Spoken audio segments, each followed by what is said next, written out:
नमस्कार दोस्तों, मैं डॉक्टर स्वप्निल सागर जैन निरामय होम्योपैथी के अपने इस YouTube चैनल पर आप सभी का बहुत बहुत स्वागत करता हूं।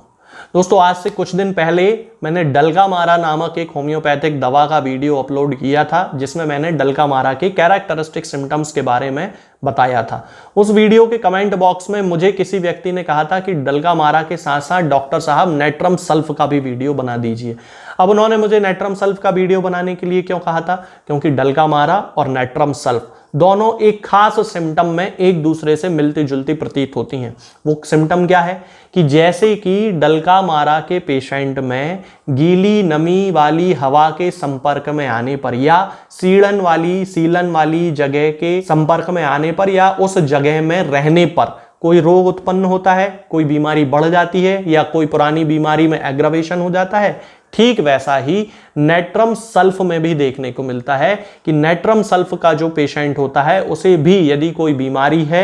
और वो गीली नमी वाली हवा के संपर्क में आ जाता है, बरसात के मौसम में आ जाता है, बरसात के मौसम में भीग जाता है, या फिर सीलन वाले कमरे में रहने लगता है जहां पे पूरी दीवारों पर जो है वो सीड़ जम जाती है, सीलन हो जाती है, ऐसी किसी घर में वो रहना शुरू कर देता है और उसके बाद उसे बीमारियां होना शुरू हो जाती हैं, या फिर कोई उसकी पुरानी बीमारी थी और उस जगह के संपर्क में आने पर या हवा के संपर्क में, गीली नमी वाली हवा के संपर्क में आने पर उसे वो बीमारी में एग्रावेशन हो गया, उसके जो लक्षण हैं उनमें और ज्यादा तीव्रता हो गई, तो फिर नेट्रम सल्फ काम करेगी। डलकामारा भी काम करेगी, नेट्रम सल्फ भी काम करेगी। लेकिन नेट्रम सल्फ इसके अलावा भी बहुत सारे सिम्टम्स में ब्रॉड स्पेक्ट्रम यानी कि बड़े विस्तृत क्षेत्र में काम करने वाली एक दवा होती है। तो इस वीडियो में मैं आपको नेट्रम सल्फ के कैरेक्टरिस्टिक सिम्टम्स बताऊंगा। चलिए दोस्तों शुरू करते हैं। सबसे पहला कैरेक्टरिस्टिक सिम्टम जो मैं आपको बता चुका हूं कि यदि कोई व्यक्ति गीली नमी वाली हवा के संपर्क में आता है या सीलन वाली जगह पे रहने लगता है और उसके कारण उसके शरीर में या तो कोई बीमारी पैदा हो जाती है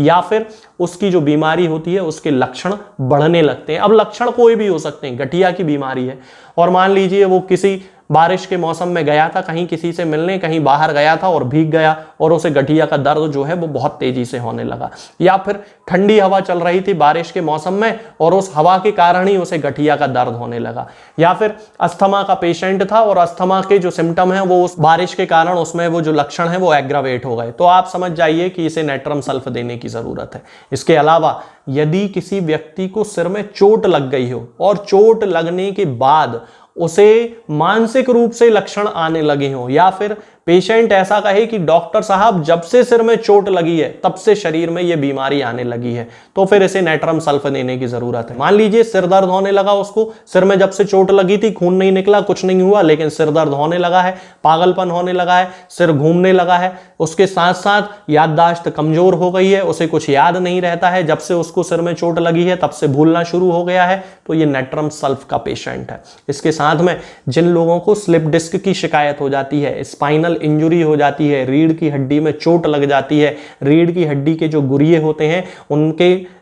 बीच से निकलने वाली जो नसें होती हैं वो दबने लगती हैं, डिस्क के प्रोलैप्स हो जाने के कारण, डिस्क के दबाव के कारण, उसके केस में भी नेट्रम सल्फ बहुत अच्छा काम करती है। यदि पेशेंट को किसी इंजुरी के बाद ये समस्या हुई है, वजन उठाने के कारण स्लिप डिस्क नहीं हुई, गिर गया था, चोट लग गई थी और उस चोट के बाद दर्द होने लगा, पैरों में सुन्नपन आने लगा, झुनझुनी आने लगी, एमआरआई कराने गए डॉक्टर के पास और पता चला कि इसको तो L4, L5, L1, L2, S1, L1 इस तरह के किसी भी गुरिये में, किसी भी स्पाइन के किसी भी हिस्से में इसको जो है वो स्लिप डिस्क हो गई है। अब गर्दन भी हो सकती है, जरूरी नहीं कि स्लिप डिस्क लंबर एरिया में हो या सैक्रल पे हो सकता है कि सर्वाइकल में उसको चोट लग गई हो, गिरा था, सिर में चोट लगी, सर्वाइकल पे उसको स्लिप डिस्क हो गई हो, C1, C2, C3, C4, C5, C6 इस तरह की किसी उसको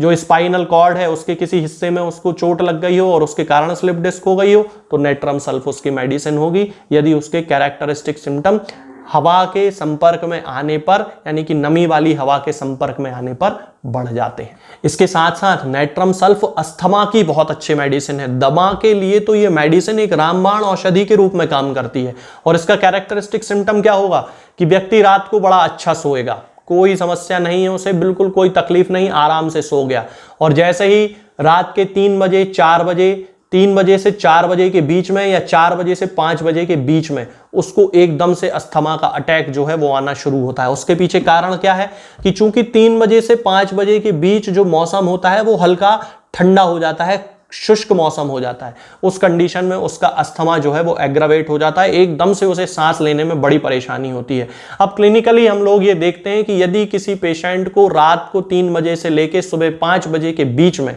यदि अस्थमा का अटैक बार बार होता है तो फिर नेट्रम सल्फ उसकी मेडिसिन है। इसके साथ साथ अस्थमा के अटैक के साथ उसे दस्त भी लगने लगते हैं। ये कैरेक्टरिस्टिक सिम्टम है जो आपको किसी मेडिसिन में देखने को नहीं मिलेगा कि यदि किसी दमा के पेशेंट को, अस्थमा के पेशेंट को अस्थमा के साथ साथ, दमा के साथ साथ दस्त लगने की भी शिकायत है, पतले पानी जैसे दस्त लगने की शिकायत है, तो फिर उसे नेट्रम सल्फ देने की जरूरत है। अब ये जो दस्त वाला सिम्टम है बिना अस्थमा के भी देखने को मिलता है। बहुत सारे लोग ऐसे होते हैं जिन्हें बिल्कुल सुबह उठते ही फ्रेश होने जाना पड़ता है। तो यदि किसी व्यक्ति को ऐसा होता है कि वो बिल्कुल सुबह उठा और आंख भी पूरी नहीं खुल पाई और उसे फ्रेश होने जाना है, तो वो सल्फर है।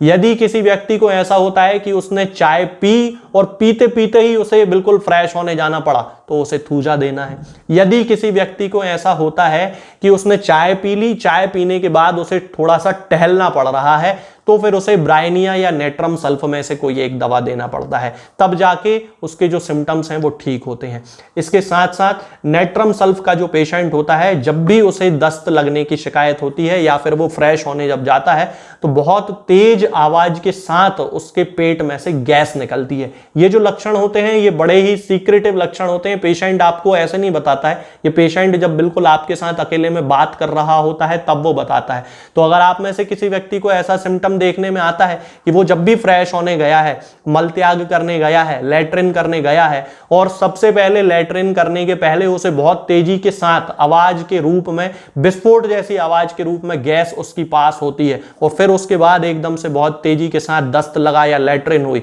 तो फिर उसे नेट्रम सल्फ देने की जरूरत होती है। इसका एक कैरेक्टरिस्टिक सिम्टम यह है कि यदि किसी व्यक्ति को सिर में कभी कोई चोट लगी, उसके बाद उसे सिर दर्द होना शुरू हो गया और सिर दर्द के साथ साथ उसके मुंह से लार बहुत ज्यादा बनने लगी, मरीज आपको आकर ये बोलेगा कि डॉक्टर साहब जब से सिर में चोट लगी है तब से ये सिर दर्द तो बंद ही नहीं हुआ है। और इसके साथ साथ एक समस्या और हो रही है कि ये चोट के लगने के बाद मुंह में लार बहुत बनने लगी है। जब जब सिर दुखता है लार बहुत ज्यादा बनने लगती है, बहुत ज्यादा थूक मुंह में बनने लगता है। तो आप समझ जाइए कि ये नेट्रम सल्फ का कैरेक्टरिस्टिक सिम्टम है जो कि हमें नेट्रम सल्फ देने के बाद पूरी तरह से ठीक करना है। अब इसके साथ साथ इस मेडिसिन के उस लक्षण की बात करते हैं जिसके लिए ये बहुत ज्यादा प्रसिद्ध है। लीवर से संबंधित बीमारियों में नेट्रम सल्फ सबसे अच्छी 100% इफेक्टिव रामबाण औषधि, आप कोई भी नाम इस मेडिसिन को दे सकते हैं। लीवर से रिलेटेड कोई प्रॉब्लम हो, स्प्लीन यानी कि तिल्ली से रिलेटेड कोई प्रॉब्लम हो,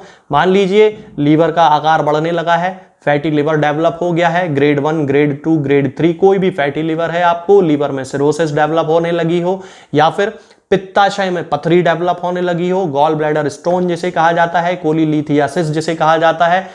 तो यदि आपके अंदर ये कोई भी सिम्टम है, लिवर फैटी हो, लिवर का आकार बढ़ गया हो, लिवर में सूजन हो, तिल्ली का आकार बढ़ गया हो, तिल्ली में सूजन हो, गॉल ब्लैडर में स्टोन हो, पित्ताशय में पथरी हो, पित्त की थैली में पथरी हो और उसका जो दर्द है वो सीधे हाथ की तरफ से शुरू होकर कंधे पे जाता है, कंधे के पीछे जाने लगा है, तो आप समझ जाइए कि उसको और कोई भी मेडिसिन आप दे दो, कार्डुअस मेराइनस चलने दो, चैलिडोनियम मेजस चलने दो, लेकिन साथ में नेट्रम सल्फ देने की उसे बिल्कुल 100% जरूरत है, क्योंकि नेट्रम सल्फ उसकी सारी लिवर संबंधी, स्प्लीन संबंधी, पित्ताशय संबंधी बीमारियों को 100% ठीक कर सकती है। तो ये जो नेट्रम सल्फ के मैंने आपको कैरेक्टरिस्टिक सिम्टम बताए हैं, ये किसी दूसरी मेडिसिन में देखने को नहीं मिलते हैं, इसलिए इन्हें कैरेक्टरिस्टिक सिम्टम कहा जाता है। तो नेट्रम सल्फ का उपयोग हम इन सारी बीमारियों में बड़ी आसानी के साथ कर सकते हैं। यदि हम इसकी पोटेंसी की बात करते हैं तो हमें हमेशा नेट्रम सल्फ की 200 पोटेंसी का उपयोग करना ज्यादा सूटेबल माना जाता है, क्योंकि नेट्रम सल्फ 200 पोटेंसी में यूज करने से एक तो हफ्ते में डोज होता है, हफ्ते में एक बार का डोज सेट हो जाता है, लक्षणों की तीव्रता के आधार पर बार बार भी दवा देनी पड़ सकती है, लेकिन एक सामान्य व्यक्ति में 200 पोटेंसी की 4 बूंद हफ्ते में एक बार देने से ही काफी अच्छे रिजल्ट देखने को मिलने लगते हैं 6-7 हफ्तों में। इसके साथ में यदि किसी व्यक्ति को बहुत ज्यादा तीव्रता के साथ कोई लक्षण है, एक्यूट कोई केस है, तो फिर 30 पोटेंसी के बार बार उपयोग करने वाले यानी कि रिपीटेटिव डोज का उपयोग हम लोग कर सकते हैं। ये जो दवा है ये आपको किसी भी होम्योपैथिक मेडिकल स्टोर पे बड़ी आसानी से मिल जाएगी, या आप इसे ऑनलाइन भी मंगवा सकते हैं। मैं किसी पेशेंट को ना ही कोई दवा बेचता हूं ना भेजता हूं, तो आप ये दवा फार्मेसी से जाके ले सकते हैं। आज के इस वीडियो में दोस्तों फिलहाल इतना ही। आगे के वीडियोस में मैं आपसे बात करूंगा कुछ नई बीमारियों के बारे में और उनकी होम्योपैथिक दवाओं के बारे में। तब तक के लिए जय हिंद, जय भारत। दोस्तों, होम्योपैथिक दवाओं को खाने का सबसे अच्छा तरीका होता है कि हम हमेशा खाली पेट इन दवाओं को खाएं। जिन दवाओं को दिन में केवल एक बार खाना है, उन्हें सुबह खाली पेट खा लेना चाहिए। मुंह में अच्छे से कुल्ला करके, गार्गल्स करके मुंह को साफ कर लेना चाहिए और उसके बाद हमें होम्योपैथिक दवाई खा लेना चाहिए। जिन दवाओं को दिन में 2 बार या 3 बार या 4 बार खाना होता है, उन दवाओं को खाली पेट खाने का मतलब होता है कि हम उन दवाओं को खाने के लगभग आधे घंटे पहले या फिर 2 से ढाई घंटे बाद ही खाएं, और उस स्थिति में भी हमारे मुंह में किसी भी वस्तु का, किसी भी चीज का स्वाद नहीं होना चाहिए, ना ही हमारे मुंह में किसी भी चीज की गंध होना चाहिए, जिससे कि ये होम्योपैथिक दवाएं हमारे शरीर पर बहुत अच्छे तरीके से काम कर सकती हैं। तो हमें हमेशा ये ध्यान रखना है कि जब भी हम होम्योपैथिक दवा खाएं, हमेशा खाली पेट खाएं और हमारे मुंह में किसी भी चीज का स्वाद या किसी भी चीज की स्मेल ना हो। अब बहुत सारे लोग ये सोचते हैं कि हम कच्चा प्याज खा सकते हैं, या अदरक खा सकते हैं, या हींग खा सकते हैं, या इलायची खा सकते हैं, या नहीं। बिल्कुल, आप इन चीजों का इस्तेमाल कर सकते हैं। होम्योपैथिक दवाओं को खाते समय आप इन सभी चीजों को बड़ी आसानी से खा सकते हैं। बस याद ये रखना है कि जब भी आप होम्योपैथिक दवा खाएं, इनमें से किसी भी वस्तु का, किसी भी चीज का स्वाद आपके मुंह में ना हो। यानी कि जब भी आप इन्हें खाएं तो इनके खाने से या तो आधे घंटे पहले होम्योपैथिक दवा खा लें, या फिर इन्हें खाने के 2-2.5 घंटे बाद, जब कि आपने मुंह में अच्छे से कुल्ला कर लिया हो, अच्छे से गार्गल्स कर लिए हो, तब इन होम्योपैथिक दवाओं को खाएं। तो आपको हमेशा होम्योपैथी के सबसे अच्छे रिजल्ट देखने को मिलेंगे। लोग गलती यही कर देते हैं कि वो प्याज खाना छोड़ देते हैं, कच्चा प्याज, लहसुन, अदरक, हींग सब खाना छोड़ देते हैं, लेकिन फिर भी उनको मुंह में सफाई ना होने के कारण होम्योपैथिक दवाओं का अच्छा रिजल्ट देखने को नहीं मिलता है। ये होम्योपैथिक दवाएं आपको किसी भी ऑनलाइन फार्मेसी पर या आपके घर के नजदीक किसी भी होम्योपैथिक मेडिकल स्टोर पर बड़ी ही आसानी से उपलब्ध हो जाएंगी। ये दवाएं हर होम्योपैथिक फार्मेसी पे उपलब्ध होती हैं, हर ऑनलाइन फार्मेसी पर उपलब्ध होती हैं, इसलिए आप वहां से इन दवाओं को प्राप्त कर सकते हैं। निरामय होम्योपैथी क्लिनिक से ना ही किसी मरीज को कोई दवा बेची जाती है और ना ही कोई दवा भेजी जाती है, इसलिए अपने नजदीकी होम्योपैथिक मेडिकल स्टोर या ऑनलाइन फार्मेसी से ही इन दवाओं को प्राप्त करें।